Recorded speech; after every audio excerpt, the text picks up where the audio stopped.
What is up, everybody? Welcome back into the Quarters Podcast. We're back after the draft, so we're doing an on-the-clock recap here. We're going to be going through some of our favorite landing spots we have for the rookies out there, some head scratchers out there. We're talking Shedeur. At some point, we have to talk about Shedeur Sanders, the fall of Shedeur Sanders, best team draft classes. So we're going to grade them kind of. We're going to be going through some teams that we really liked, how they picked, what their team looked like, and then we're going to go fantasy spots. So we're going to talk about that as all. And then we'll have our usual shenanigans where I can't pronounce team, players and names and all of that as we go through it there. But I also want to shout out before we go in the intro, we did just drop our rookie guide, our TDR rookie guide for 2025. You can go find that. It's got a ton of content out there for your rookie drafts if you're playing fantasy football. Over 90 player profiles, draft strategy. We have big boards for this year, next year, and 2027. We got all kinds of stuff. Stein indexes in there as well. It's a fantastic resource. So go check it out. You can find it in the description if you watch this on YouTube.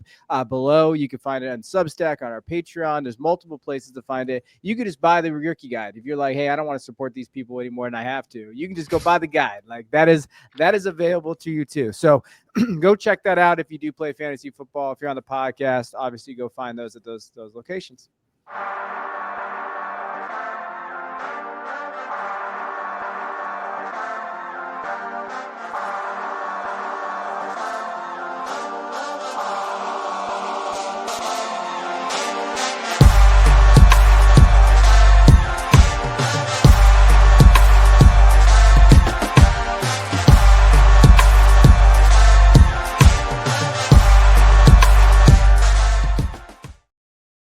All right, we're diving in. We are the Quarters Podcast, boys. We forgot about that for a little while because we were doing a lot of draft coverage, a lot of different type of shows, mock draft, all of that. But we are going through our first quarter here. And we're just going to talk about favorite rookie landing spot. Like, what's that spot for us that we really enjoyed? Unbeknownst to us, or to me, actually, we picked two players from the same team, but that's all right because I put Broncos in the sheet and then he put Denver. So I don't read.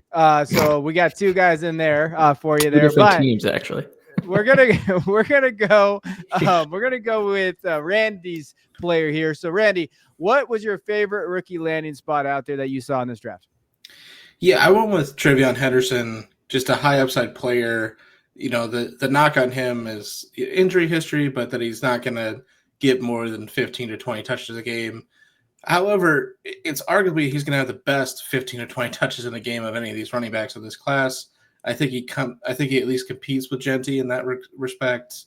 He's the best pass blocking running back of the class by far. Electric on third downs with the ball in his hands, and just makes a lot of one-cut big plays. And I think he reads the defense really well. I think obviously with the coach being Vrabel here for the Patriots, it was somewhat of a no-brainer with the connection that they have, and I'm sure they've talked extensively on a lot of things. And it was just going to be a pure fit, give Drake May another weapon out of the backfield. Ramondre Stevenson looked kind of slower last year, started to tick down a bit. You can keep incorporating him. He's done it last year of his deal. You can run him a bit into the dirt and spare, Henderson some of those gritty touches. And I think he can be what they need to elevate this offense to the next level. They drafted a speed receiver later. They brought in a vet. I think they're doing what they need to give Drake May high upside. But this is going to be the pass catcher. He's going to be in on every third downs because they might have drafted a guy that's going to be a guard that's playing tackle. But I'll tell you what, Henderson's going to knock down that edge. So he's staying on the field to be that sixth blocker every time. It's going to be a good landing spot. I think he is going to be a fan favorite, and he's definitely going to be a coach and quarterback favorite of the team. It should excel him at the boards. He's locked in as a first-round pick in fantasy drafts right now for a reason. I think he's going to just jump off the page every game. Yeah, this one's interesting to me because you mentioned a lot of blocking stuff, and I think that is going to be a big part of his role. But you look at, he's the best receiving back in this class, and you look at the pass catchers that they have available. It's just there's a chance that he's getting like 80, 90 targets as early as this year. Like there is a real chance of that. So I think he's going to be a super impactful guy. And it's something that Drake May really needed last year is a guy that he could just throw the ball out in the flat to, or just underneath something short and get a ton of yards after the catch. That's exactly what Trevion Henderson offers you.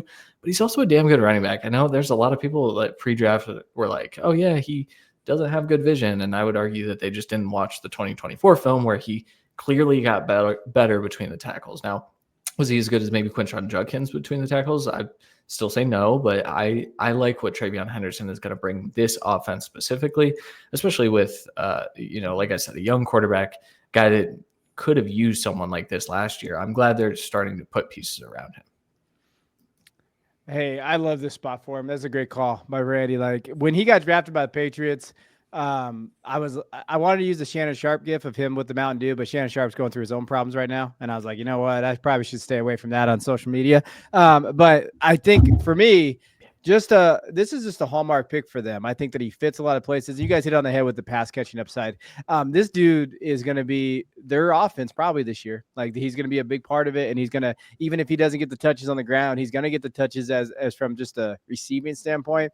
And yeah, he's probably their best pass blocker, like on everywhere, like on the field. If he's out there, he's their best pass blocker there. So to me, the Patriots did well. I think this is their identity now, right? We're starting to see that with Vrabel. This is what they did, and their identity's all over this draft. They did a great job of kind of filling those guys in there. Christian, where you go? Where's your love? I know where your love's at, but where does your best fit? Yeah, I should have honestly picked a different player here just because I could have fit him in another one of the quarters that we have here, but RJ Harvey's the guy I picked. Before I get into RJ Harvey, though, I want to say Terrence Ferguson is up there as well as far as like a team to player fit or a player to team fit that should be as lucrative as anything in this list. But I picked RJ Harvey because, man, oh man, have I loved RJ Harvey for a long time, actually since last summer, and seeing him get day 2 draft capital to the guy that made Alvin Kamara work the way he did in New Orleans is just – I'm very, very excited for RJ Harvey. I think when you look at how dynamic he can be in the running game, I think you're going to want to pair him with a power back, but they have that. Audric Estime is probably going to fill that role. So now I'm starting to see, okay, Sean Payton is building this out the same way he kind of wanted to build out the Saints, but in a little bit different style. So Harvey, to me, is going to be more of a workhorse in that I think he's going to be utilized in the passing game. I think he's going to be that safety net for Bo Nix. Is he a good pass blocker or even close to what Travion Henderson is? No, but I really don't think that matters because Sean Payton's going to run him on Texas routes. He's going to run him on short out routes. He's going to run him with as many routes as he possibly can. Like he's probably going to run him up the seam because RJ Harvey has that receiving ability. And man, can you just he'll break tackles in the open field, but he will make people miss. And I think those are the types of things that I see as super translatable. When we talked last week or 2 weeks ago, I think on the ranking show, one of you guys asked me, it might have been pre-show. I don't know. Everything molds together. It's all the same. But one of you guys asked me, do you think RJ Harvey's going to get day 2 capital? And I said, probably not. Like probably round 4. And then he comes off the board as RB5, I believe. I think he went off the board before Caleb. So this is just an exciting team fit. Now, everyone's going to mention like Sean Payton loves to just ride the hot hand. And I would argue, that's true when he doesn't have a back that's any good. And I think we saw that last year quite a bit. So I think RJ Harvey's going to get a ton of touches. I think he's going to open up a different dynamic for this offense that they really need it. I mean, this Denver Broncos team on paper, they can compete, man. I think they're a locked in playoff team at this point. Yeah. I mean, it definitely fits what they like to do. And for, what it's worth, the best, running back system Peyton ever has had is Mark Ingram and Alvin Kamara, where they're both fantasy relevant. I believe it depended on the touchdowns of the year. One of them was an RB1, one was an RB2, and neither of them got 30 touches a game. They both got like 15. And I think, like you've pointed out, he's very clearly good to go into that Kamara role, with Estime maybe being a later career Mark Ingram role, where he's getting a handful of touches and really doing some of the dirty work. It sounds like we're repeating ourselves from the last guy. In my opinion, a less talented person, but that doesn't necessarily matter for fantasy and for NFL landing spots, because once you're on the team and in the situation with the right coach, Bo Nix is definitely not the most talented quarterback of that last class, but he performed better than most of them, mainly because of the landing spot and the coach. So I think it's the same thing with RJ Harvey. it should be the same thing where he's going to get 15 to 20 touches a game. As long as they're outside, it's going to be super explosive. But with him having the ball in his hand, I have to get the little dicks out. I'm sorry. With him getting the ball in his hand, he is electric, no doubt. Yeah, I become like this RJ Harvey hater. I don't know why though, because like I just from a fantasy perspective. Who are you guys? I hate this show. I'm quitting.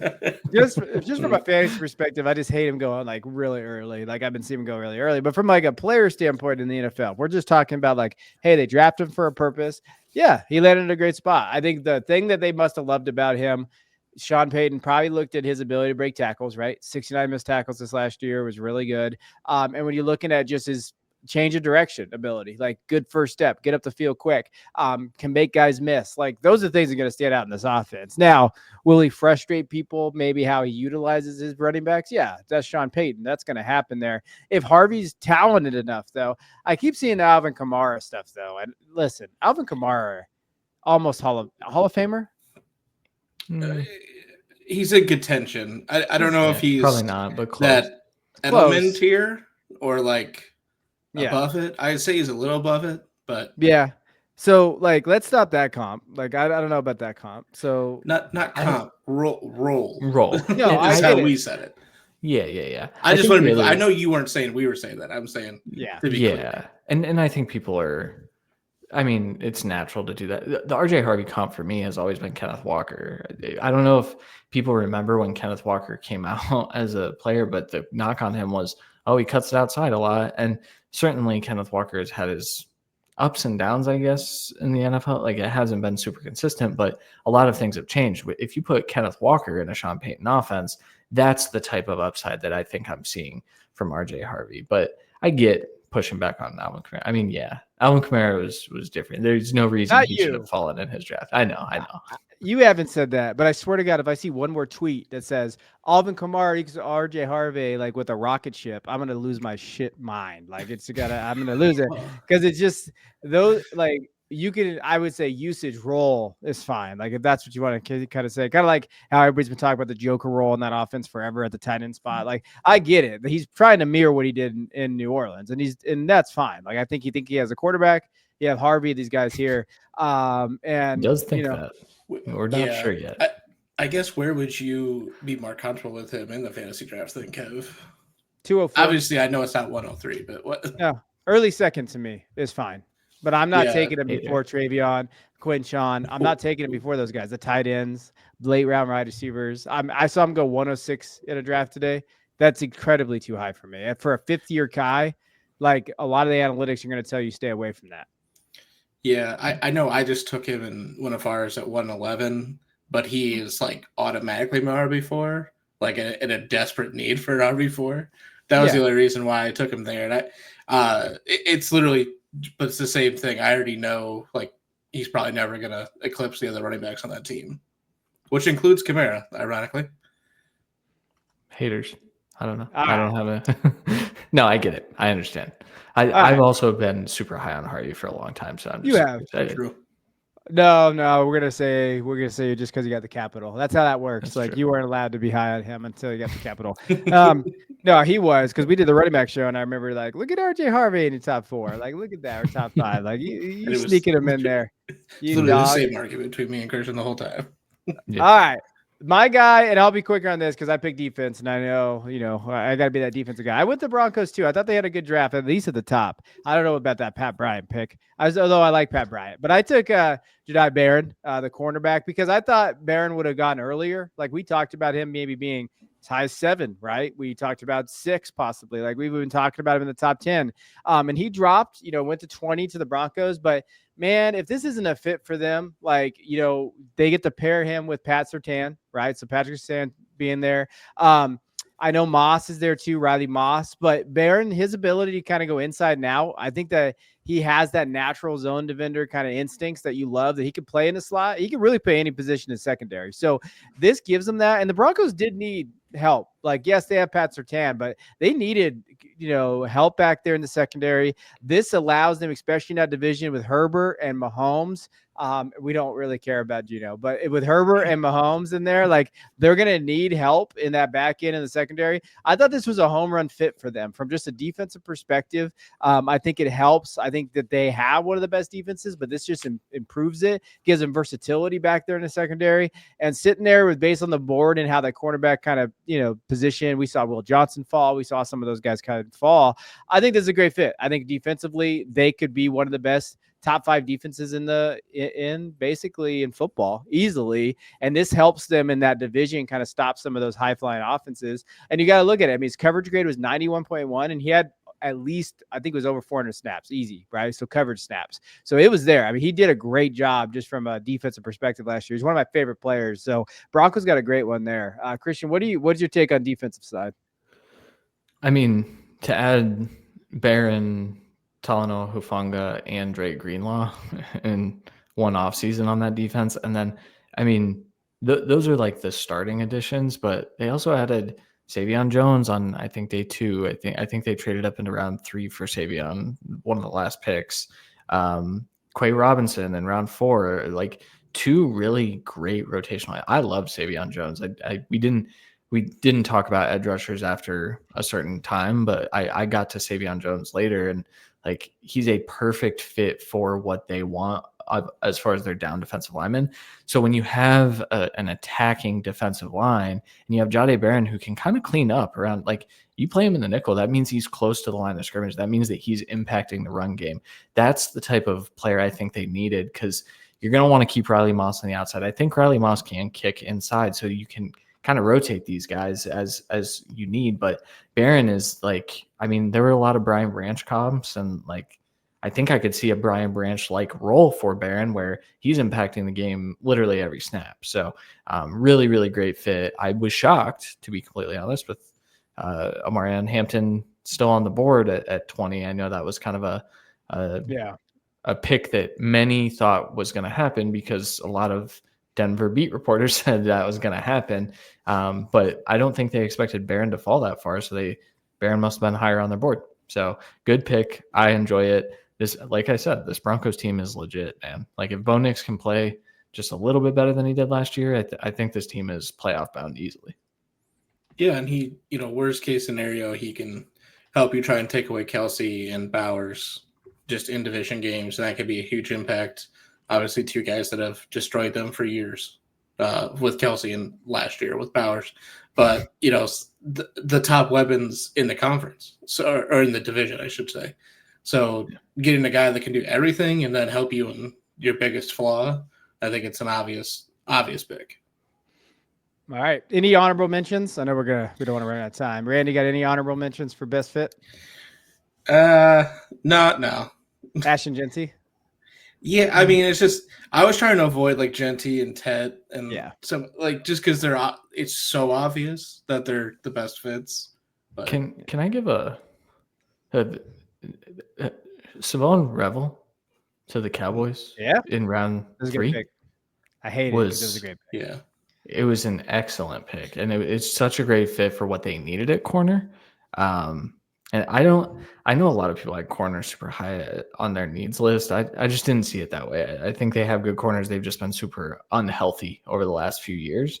But to get Revel at that much of a value, now the medicals they scare me a little bit, because if he fell to round 3, then something must be wrong. But I know you'll take it as a Cowboys fan, Kevin.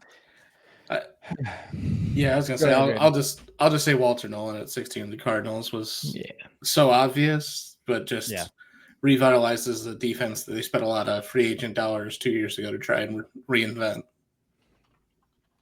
Yeah, no, I'm a big Rebel guy, so like I love that pick there as a Dallas fan. I think it fits them perfectly, like what they needed. But I just get Jalen Smith vibes all the time because the Cowboys draft guys like this where they're injured.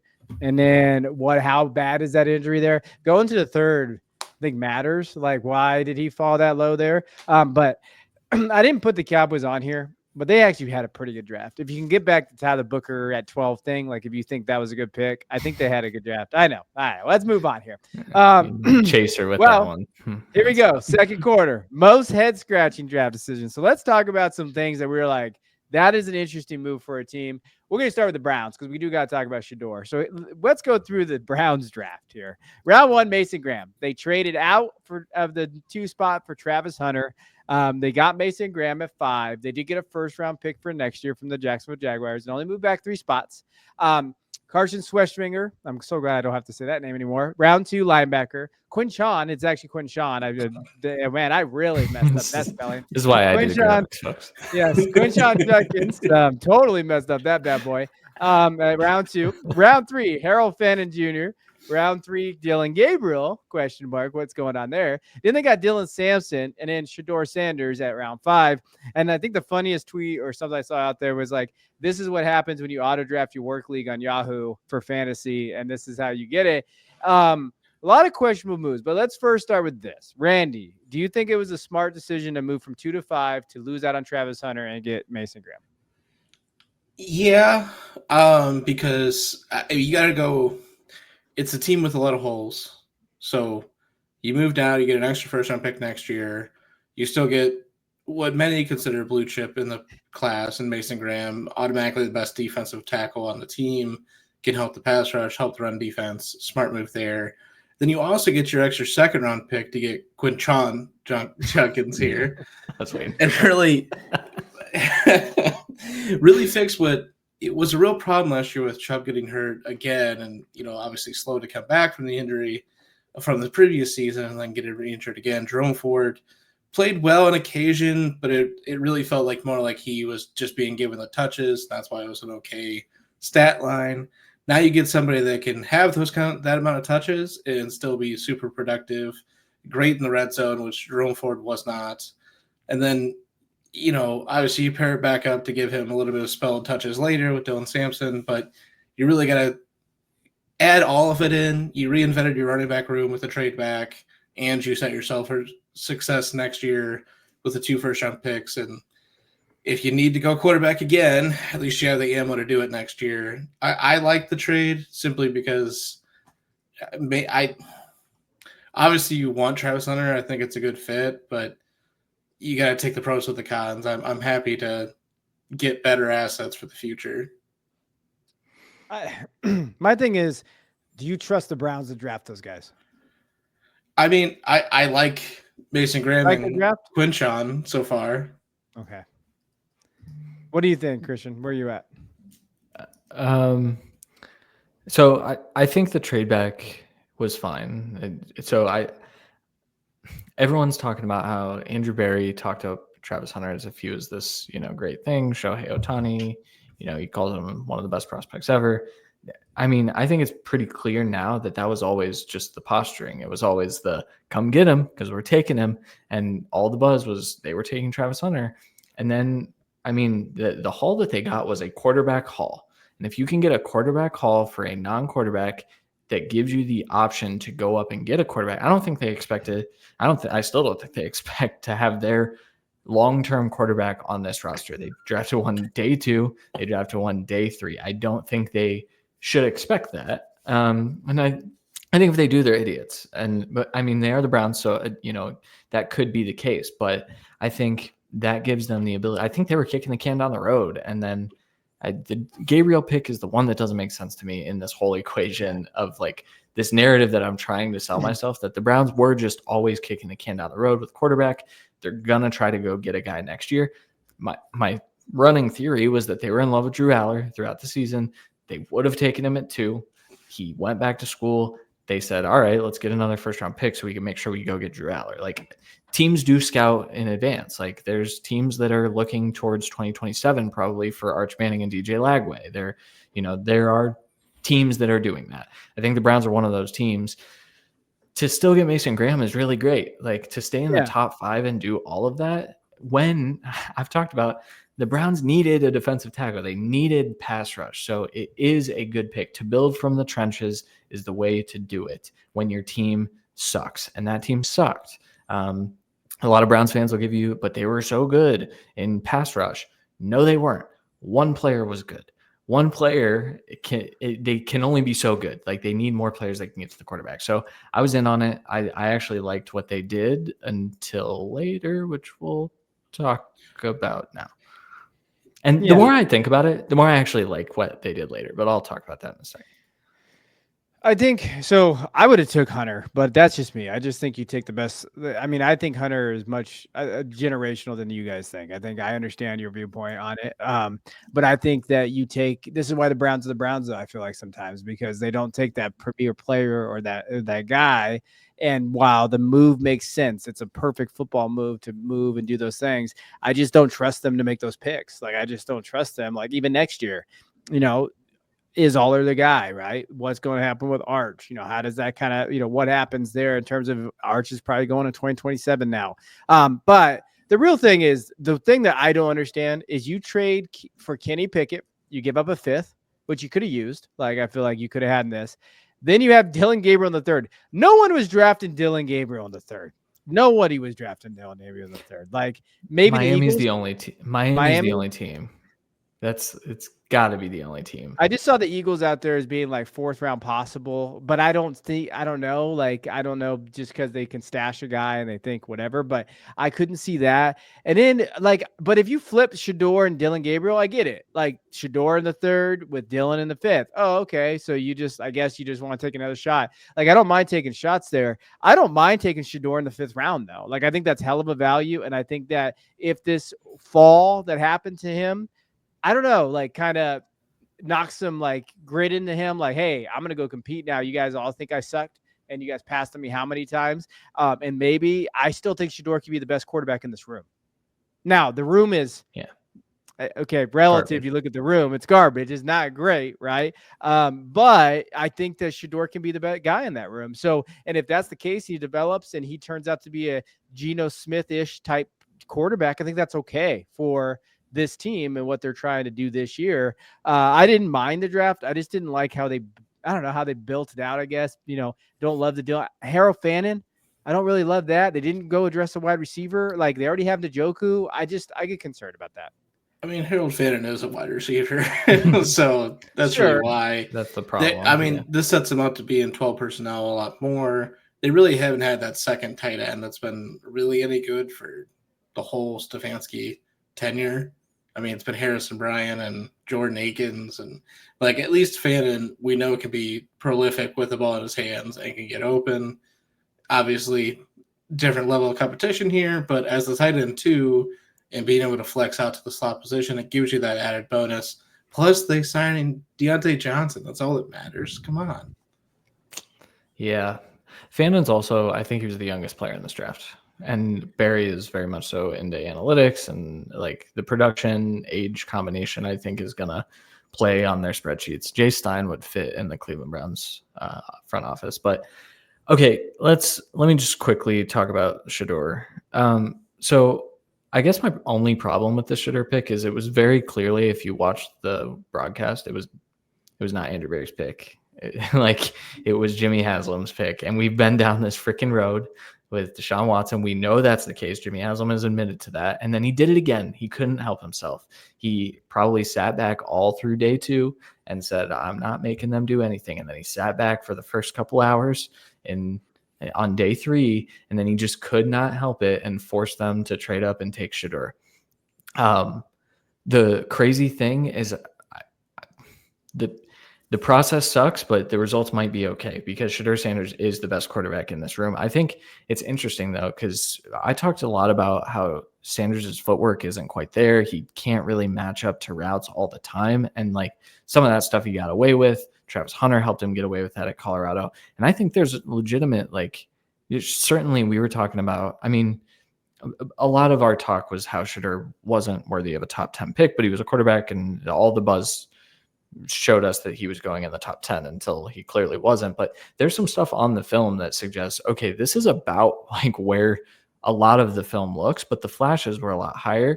I think when you combine those things, Dylan Gabriel might come out of this room as the starting quarterback because Dylan Gabriel's footwork is buttoned up. If he can see over that offensive line, which is the main problem. He can't. I know. But if he somehow can, he throws with anticipation, he has good ball placement, and he has better footwork than Shedeur. I wonder if the notion that Jimmy Haslam made that pick and there's no ties to play Sanders the way there was with Deshaun Watson, I wonder if Stefanski and Barry are like, no, we're rolling with Gabriel. And I'm worried about that. I also think this will light a fire under Shedeur. I think, especially the prank call. Fuck those kids. Because that was an insane thing to do. And I did start to feel bad for Shedeur a little bit throughout it, but then, and a lot of it's because Dion forced a lot of his actions. Like it's not the kid's fault that his dad had no idea what his market was. So like Shiloh firing his dad and hiring Drew Rosenhaus is just like, that's the greatest thing in the world. Live on Instagram too. Incredible content. I don't even like Shiloh, but it was really funny. No. he at least understands. Yeah. How do you feel as a Browns fan, Randy? I mean, I like the draft overall. I obviously, going into it, we talked a good amount about getting a second edge rusher, getting some offensive line depth. We're a year removed from this Browns offensive line could be like 3 to 5 new starters. So that part scares me when you're taking 2 running backs, 2 quarterbacks, and a tight end too. But in terms of taking as many shots as you can at this quarterback position in a cheap fashion, I think it's a very smart move because in my opinion, Dylan Gabriel and Shedeur are the types of quarterbacks that can succeed in this system. I think they fit alongside what Brock Purdy's doing right now. And it's not like Brock Purdy's really leading that team to championships. He's just making sure they don't fall. He's a trailer. He's getting carried to those championships. All right. Well, no championships yet. All right. Let's go over to what do you got for us, Randy? Why do you hate Jalen Noel? What happened with Texans? What happened here? You put on here Jalen Noel, round 3. What is our problem here?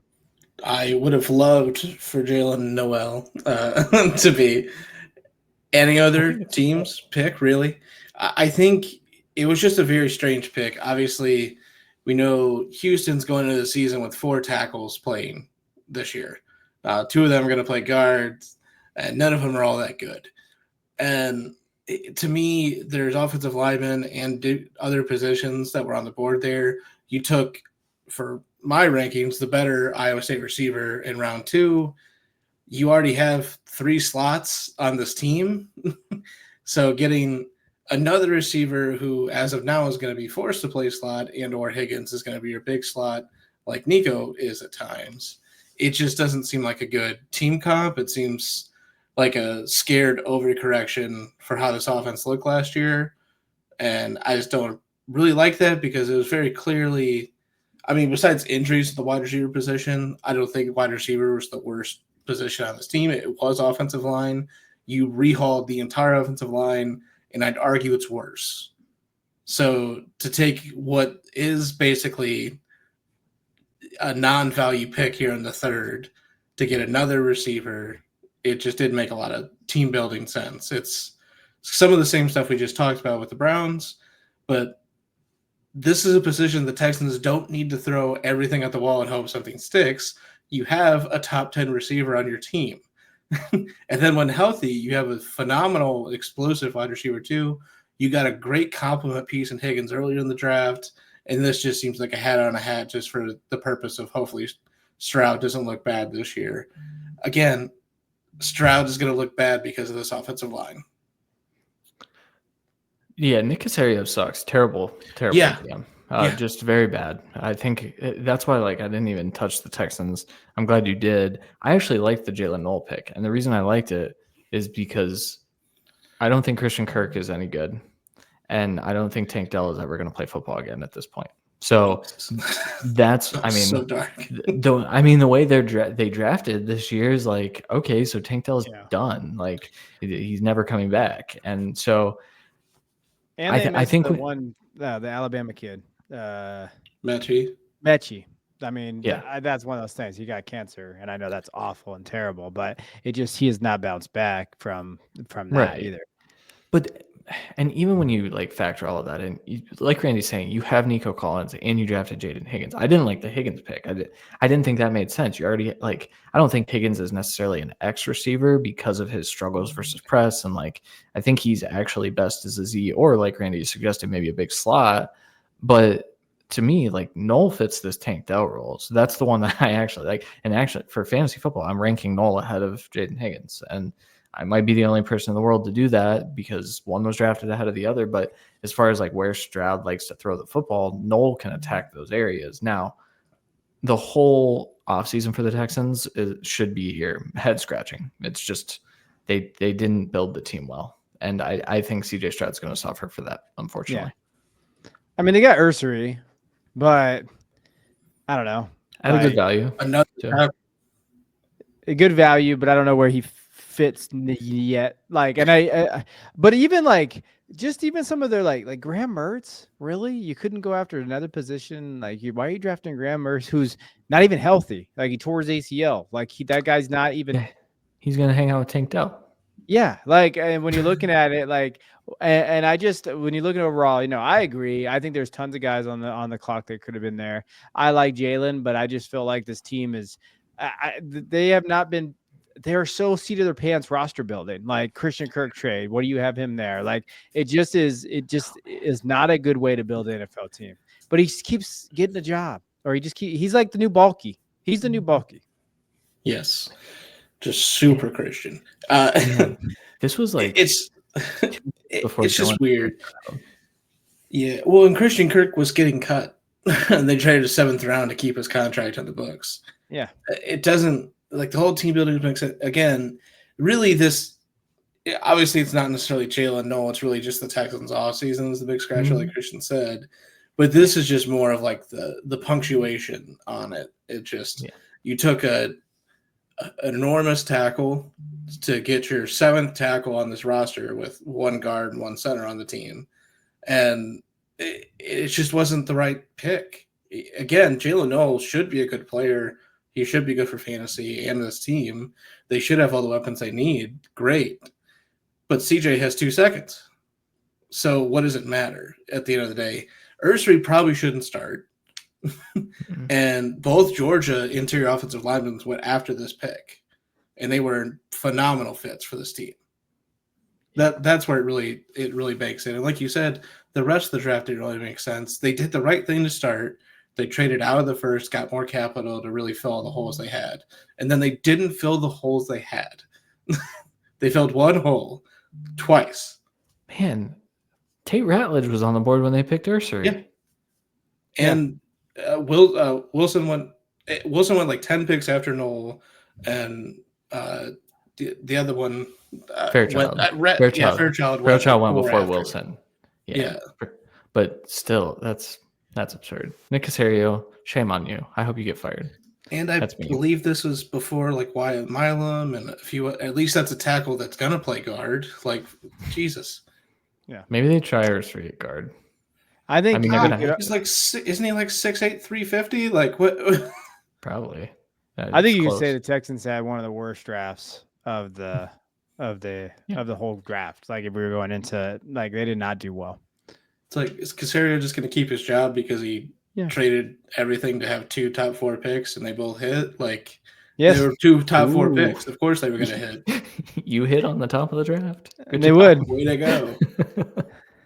All right, let's go to another team. I don't know what the hell they were doing on this deal here. So the Falcons. So they finally get their edge rushers. They got a couple of them, but this deal in particular. So the Falcons received a number 26 pick. They moved up with the Rams. They grabbed James Pierce Jr. So that was their edge, their second guy they wanted. They also got pick 101, which turned out to be Xavier Watts, safety out of Notre Dame, which, hey, fair pick, everything there.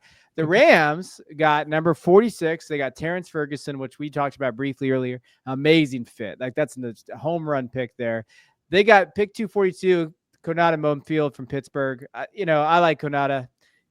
I've watched him play plenty of times. I know how to say that name, Randy. I've talked about him a lot. And in the 2026 first round pick, though, they got next year's first for the Falcons. Christian, what is Atlanta doing?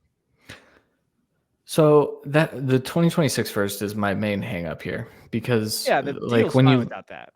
when you look at this, like if that's a 2026 third, if that's a 2025 third or something like that, then I'm okay with it. I think James Pierce Jr. is a fine player. I think Xavier Watts is a great player at a great value there. My problem, so the processing of this trade also includes Jalen Walker being their first pick in the first round. You just took two pass rush only edge rushers that really don't have good run defense film. They just don't. Like when we talk about these two players, it was always, well, they're super athletic with a ton of bend and they can get to the quarterback. And I understand that you need that. But when you look at how other teams are building their defensive lines, you're going to have one speed rusher and you're going to have one guy that can set the edge and be long and be available to stop the run. I don't think either of these players are. So you just traded your 2026 first, where you don't know what could happen. Every time this happens, the team craters, the team bottoms out. And so what they could have just given the Rams is a top 10 pick to get the 26th overall pick. It just doesn't track for me. I just don't understand the processing of that deal, why they thought that was a good thing to do. Now, that maybe that's just overconfidence. Maybe that's just being cocky and thinking that your team is at a certain level. But who's stopping the run? Like if I play the Falcons, I'm running the ball 35 times and I'm gonna win. Like I'm just gonna control the clock. I'm gonna run straight up the middle. They drafted Rukarororo in the freaking second round last year. What a terrible pick. It's just, it makes me mad. So this is multi-year practices now. So that's why I want to point this out. They double tap position needs. That's this front office's trademark now. Last year, they signed Kirk Cousins, drafted Michael Penix. They traded up they traded a third round pick last year to move up 8 spots in the second round to take Rukarororo. And then they drafted Brandon Durless in the 4th. So they double tapped D tackle last year. They just cut Grady Jarrett this year. That was their plan.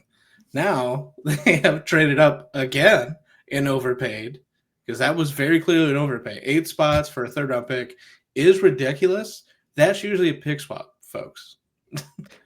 They also double tap safety this year. I didn't. Yep. Until you said that, I didn't really register that they drafted Watts and Billy Bowman. So next year when they need tackle, we are giving them 4, just because clearly that's what we're doing. We're going to trade all the picks for it. So. Yes. We're going to trade up.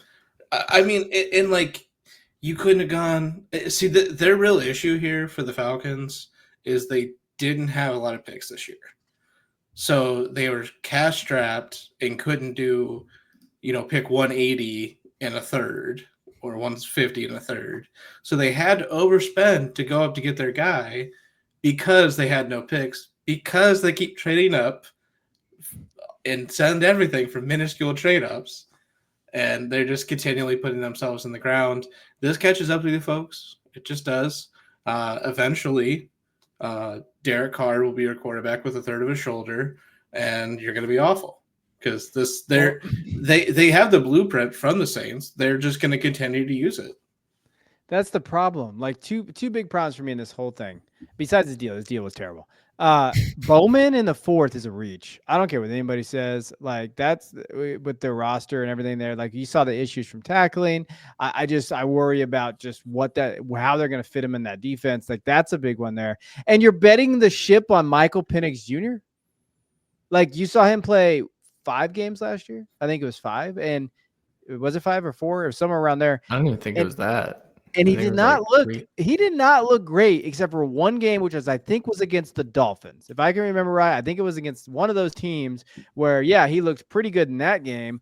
But you're betting and I know they still have Kirk Cousins on the roster for now, but like that's a lot of faith in a guy that, you don't know necessarily what you have with that quarterback yet. And then you still have Kyle Pitts, you have Drake London. One of the thing goes down with one of your wide receivers. I mean, think about what they have. Like, Falcons are a disaster of a franchise. For what it's worth, James Pierce and Xavier Watts should be staples of this defense. I'll say that. It's just the trade comp And Jalen is just too Walker, much. he's Well, Jalen Walker is going to be the leader, and James Pierce is going to stand by himself on the sideline like he did in college, and it's going to be weird. Yeah. It could work though, but you're right. Michael Penix played him 5 games. He started 3, and he completed 58% of his passes. It's not. It wasn't good. Did he even have a good game? I don't remember. I thought he had one statistically good game. Yeah, but I think it was only for 215 yards or so and 3 touchdowns or something like that. And it was basically Bijan carrying him down the field.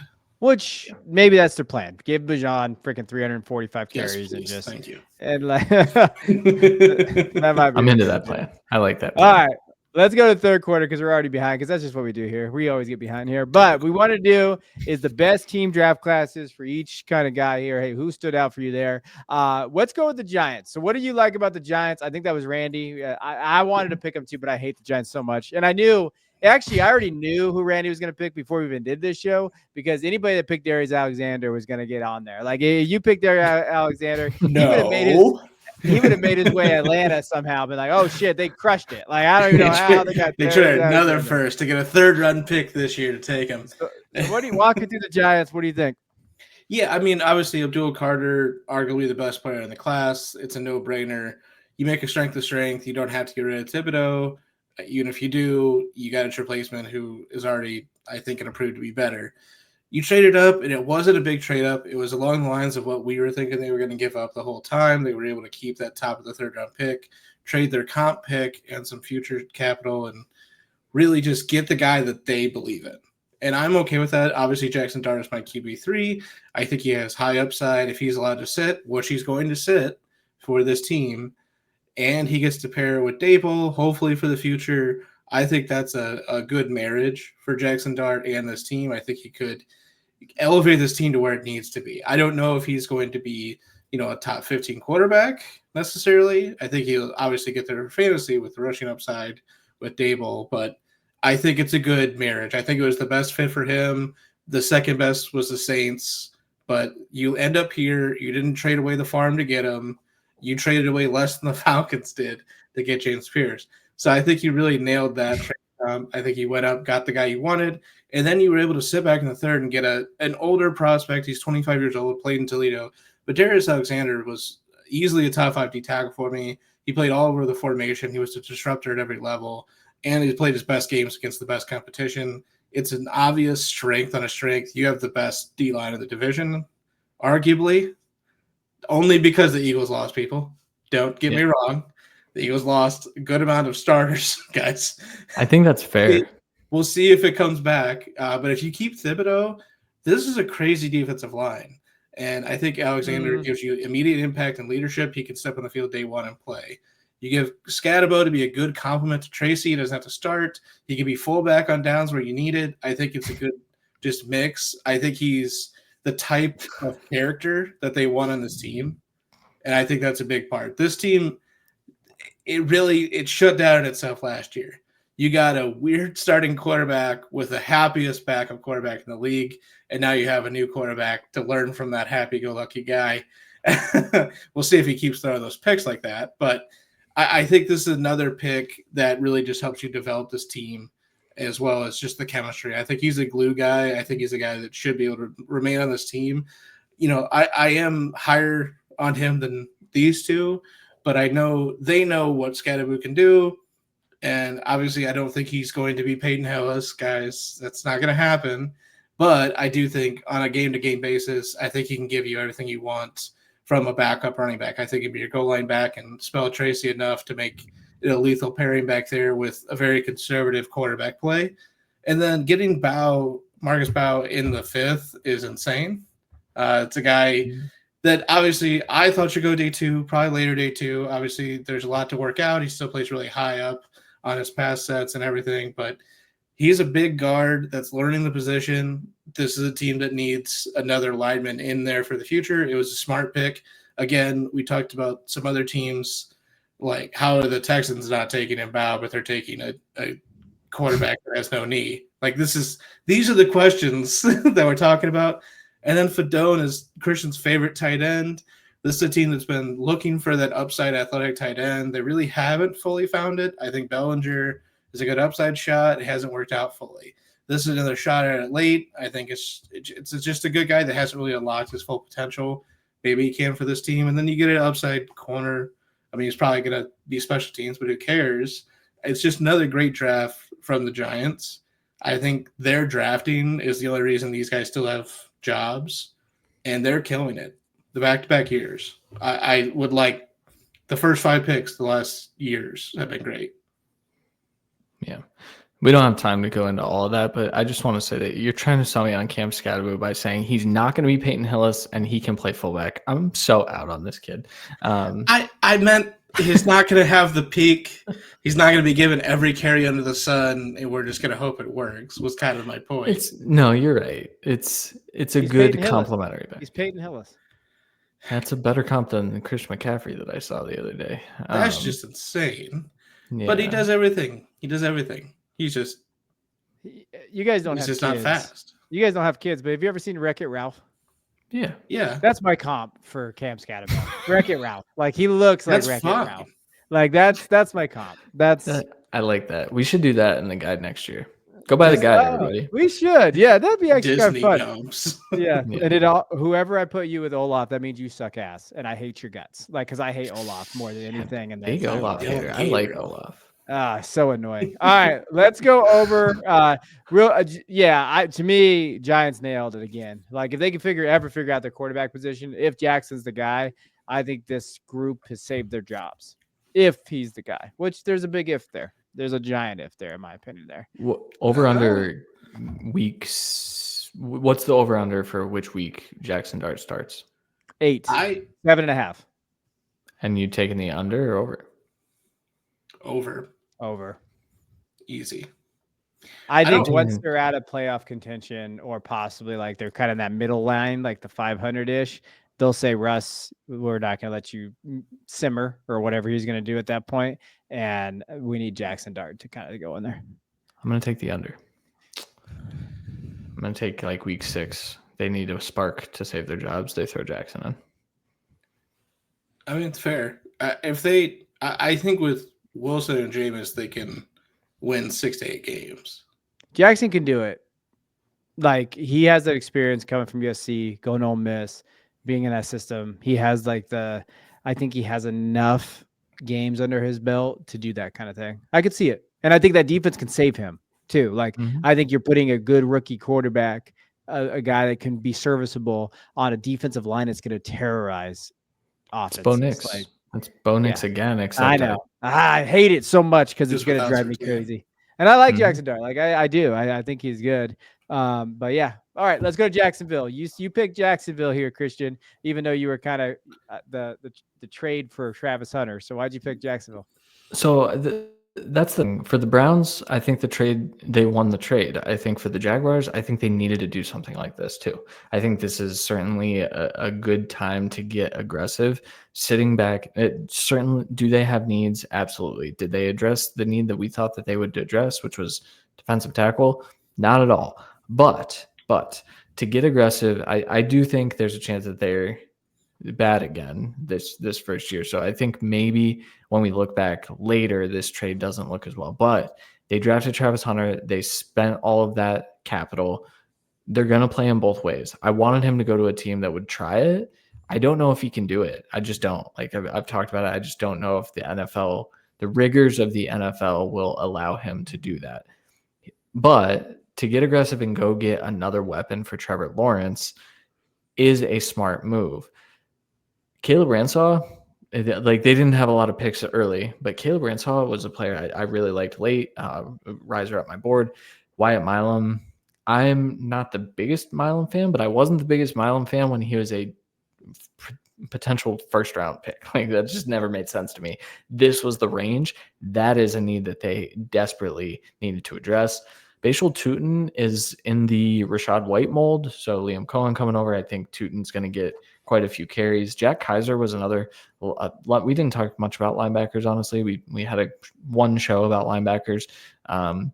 I like Kaiser quite a bit. I thought, especially down the stretch for Notre Dame, that was a really nice run.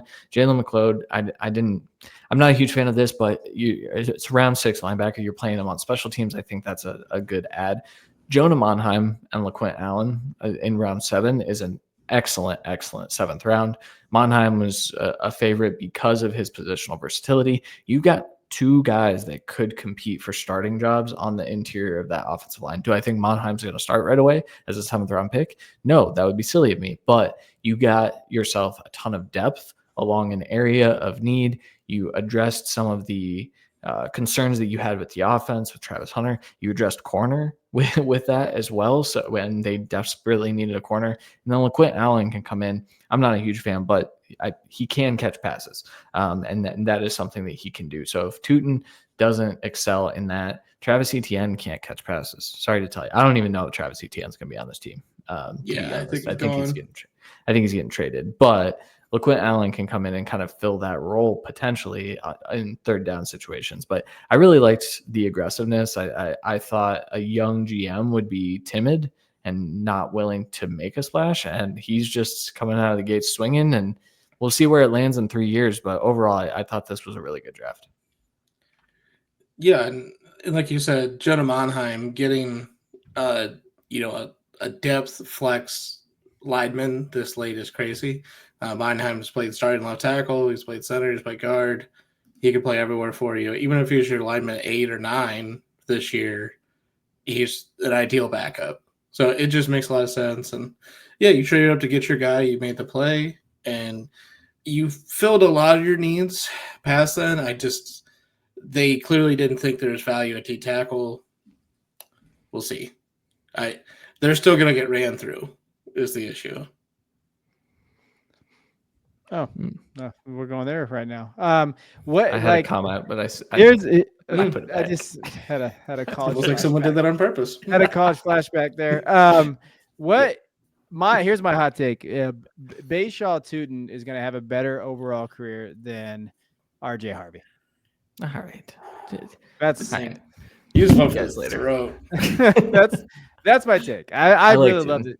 I like the Tootin pick. I think that's a hell of a pick by them. Like, I think that they did a great job there. Him and Hunter, and dude, that GM, he's on like how many Zens you think he popped in before he went on that press conference and was like just going nuts. Like he's something. I give him credit. At least he got Zens and cocaine, maybe. Yeah, I think he might. Yeah, he and maybe he drank a couple Red Bulls too. Like that's like the Christian special right there. We just give you not the cocaine.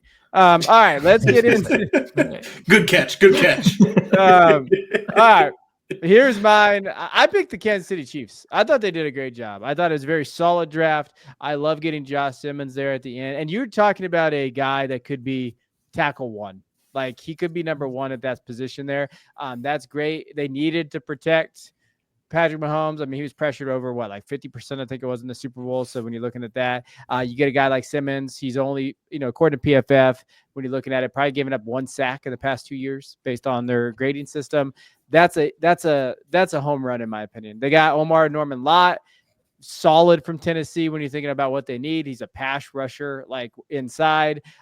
He had like almost a 20% pass rush win rate this year. So you love that about him. Ashton Gillette. Is it Ashton Gillette? Is that how you said it?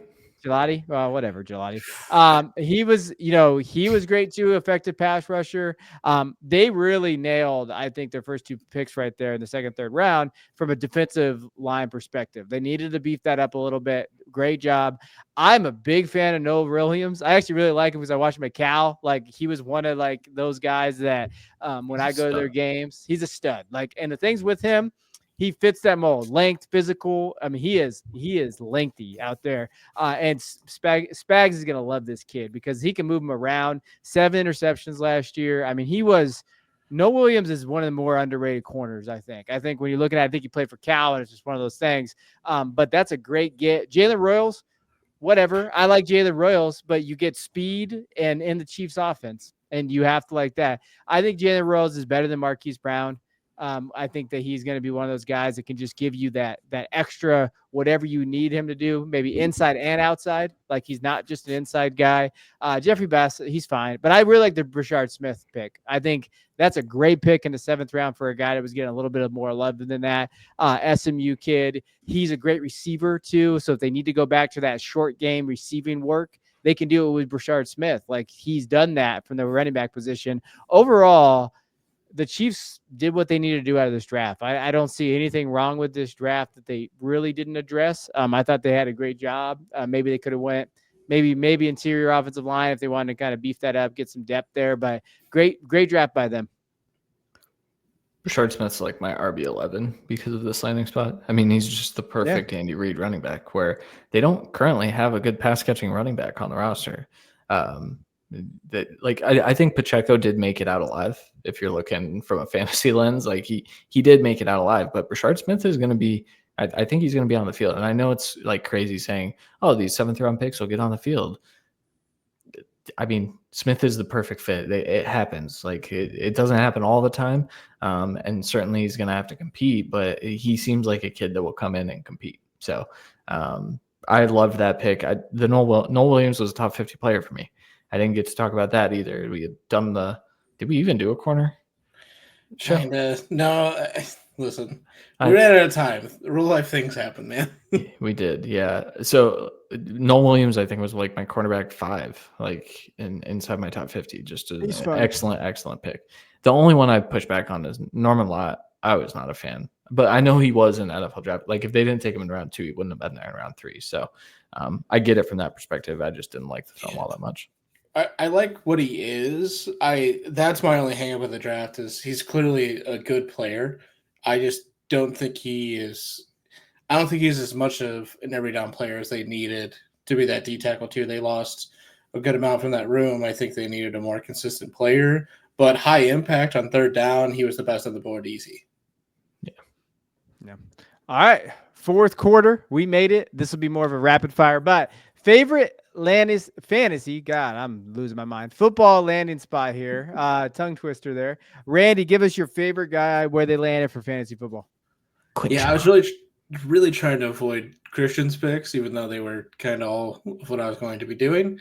I wanted to do Caleb Johnson earlier, but I went with Quinshon Judkins here just because he went to an offense that was clearly desperately looking for a new RB1 to be the workload, to be the goal line guy. He's going to get touches day one and be effective. They brought in another back, sure, but that's just to spell him because they don't believe in the running backs in the room right now. Plain and simple. I think Judkins gets as much touches as he can handle, and he'll be a focal point of this offense that wants to lean on the running game. It's one of the best landing spots he could have gotten. A lot of times we were trying to put him on like the Chargers or somewhere else day 2. This is just as good as up there. We were thinking that the Browns would get like Travion Henderson or Amari Hampton. They said, no, we want Judkins instead. And I think it was the right pick for what they were trying to build from the room. Judkins can take more of the touches. I think he'll be just a good upside RB2 right out of the gates. Yeah, the Browns don't have a quarterback either. They have 7, but they don't have 1. 7's an exaggeration, but I think they're building the team like when they succeeded with Stefanski's first few years, they ran the hell out of the ball with Nick Chubb. I mean, that's what they're trying to do. I do think Dylan Sampson will factor in, though. I think that he's going to be a nice change of pace back. I think they are going to be built through those 2 running backs, though. I think Jerome Ford's kind of out of here, which is fine because he's not very good. It would not fault me for Judkins. Like I saw some go 104 for Judkins.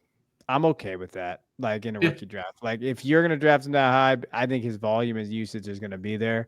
And I think that draft capital, he checks a lot of boxes. Remember, he almost had like a 10 relative athletic score, right? 9 points, something. Yeah. Like it was 9.8, 9. Yeah. Something there. I expect Christian to know those about the top of his head. But he's definitely in the top there. So yeah, to me, that's a great pick there. I'll go with my guy, Tetairoa McMillan. You know, there's a lot of talk about Tet, you know, pre-draft and where he was going to go. He was going to fall down. And then unfortunately for Dallas fans, because we all thought maybe there's a sliver of hope that we would get a wide receiver in this draft, and it could be Jet. He went to the Panthers. And I remember the first show we did. I remember the first mock we did. And I remember talking to you guys because I think I drafted Tet there. And I said, I don't know how the Panthers have him available and don't take him for Bryce Young because – and we went away from a little bit because all the noise about edge and they really wanted to go on the defensive side. But this is great. This is perfect for him. I think when you're looking at it, lands in the top 10, target vacancy there in Carolina is huge. He's going to just crush that. He's going to probably lead the team in targets. I'd be shocked as a rookie if he didn't lead the team in targets there. Drake London upside. We kind of comp him to Drake London all the time, but he's going to have that ascension this year. Like there, it would not shock me there. He is instantly, I think, my wide receiver 14 overall or 13 in Dynasty. Great spot all around. Like, and Bryce can see him. He's big enough. Bryce is going to be able to find him on the football field. They're going to use him. Dave Canales is amazing as just an offensive coordinator / head coach. I think from a play calling perspective, that's going to be the guy that you want to get the football. So Tet that's a home run pick in my opinion. Big fan. Also went 8. Where did Drake London go? 8. Like all the Falcons. Is that funny how that works? Yeah.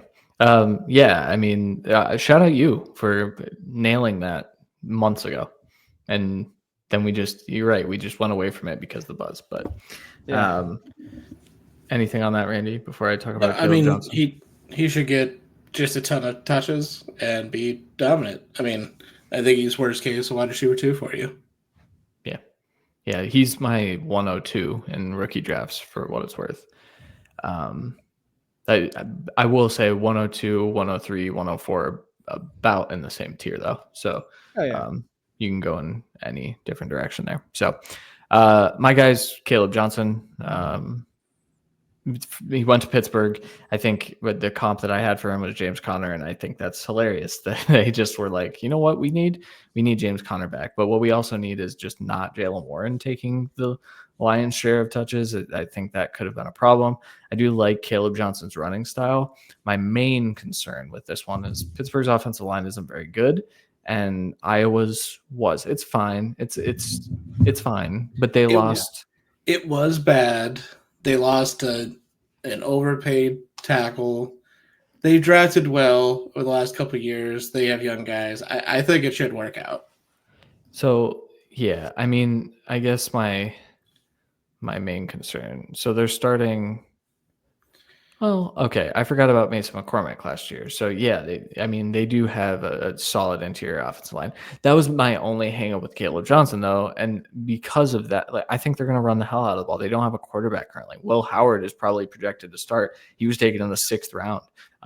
Certainly it could be Aaron Rodgers, but if you have Aaron Rodgers, I think you want to run the football again. Like you don't want to just turn the ball over to Aaron Rodgers to do what he did in his MVP years because he's not capable of it.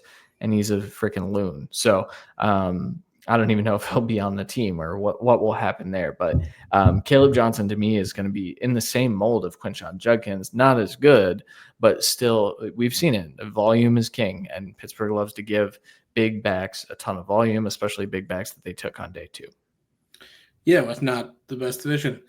So it just works out perfectly. I do think he is going to just get the Najee role with a better line than Najee's had the last couple of years, is how I see it.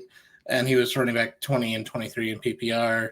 Obviously, we know Najee's fantasy finish has gotten worse every year, but he was RB4 at 1 year, then dropped to a top end RB2, then dropped to a bottom end RB2. I think if we just get in the middle tier RB2 this year, Caleb Johnson's a success for a team. Caleb's a lot better of an athlete too. So he is. I feel like there's a lot of hang up on him because of how good the Iowa offensive line is instead of how bad he is, I guess is how I want to put that. But again, we did not see a lot of vision from him, but we haven't seen a lot of vision from any running back in this offense for the last 2 years, and it's been okay. So, Christian, Caleb or RJ Harvey? Who are you picking if you're on the clock? RJ Harvey. Yeah. I do think Caleb is a great 2nd round early pick. Like if you can get him in the 2nd round, that's, and I have my reservations with Caleb, pre-draft, but he landed a spot. That's good. And if you get him a 2nd, that's great. I didn't want to get him at 105, 106, where ironically where RJ Harvey's going now. Like that's just how that I'll works. scoop him up. I'll take him on my team. You draft him and you trade him with me, Kevin, in our leagues I will. together. Yeah, That'd be I fun. will. Yeah. All right. That wraps it up. That's the draft. That's the draft process. We appreciate you guys. I want to just plug the rookie guide another time. We spent a lot of time on that. Go check it out. Let us know how that works. I don't know how to Understatement of the accumulate. year. I don't know how to accumulate the hours there in terms of how much time went into the guide for you. And it's not just, player profiles and rankings. It is strategy. We try to incorporate more strategy. I don't know if anybody else does that in terms of what you would do if on the pick. We try to give dynasty assets and trade assets if you're there. And, remember, these are consensus rankings too. So it gives you kind of a viewpoint. And we have our individual rankings. If you trust me, Christian or Jay, more or however that works there. Not me. But we do have the guides as well, the big boards in terms of like what's coming down the stretch. So like that's one thing I'll be talking about. Like I will move 2026 picks all day right now. Like, whoo boy, like it is a. We'll start talking about it. Actually, I'm excited. We're going to talk about Very the soon. 2026 draft class soon. Randy's so excited.